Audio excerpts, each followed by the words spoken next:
Қараңыздар, адам тамақ ішкен кезде екі өтетін жол болады. Тыныс алу жолы жабылып тұрады, ал ары қарай тамақ өтеді. Сонымен тыныс алу жолы бұл көмей, содан кейін кеңірдек екен. Ал тамақ ішу жолы бұл өңеш. Егер сіз тамақ ішу барысында көп сөйлесеңіз немесе күлсеңіз, тамақ тыныс алатын жаққа кетіп қалуы мүмкін. Бұл қауіпті. Бірақ ондай жағдай сізде бірнеше рет болған шығар. Ол кезде адам түйіліп қалады немесе жөтеледі. Сол кезде тамақ ары қарай өтіп кетеді өңешке қарай.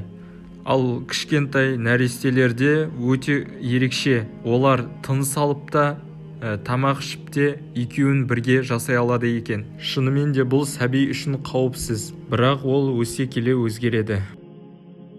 Сонда қараңыз, өзінен өзі жұтқыншақ қақпақшасы жабылып қалады. Яғни тамақ тыныс алатын жолға өтіп кетпес үшін.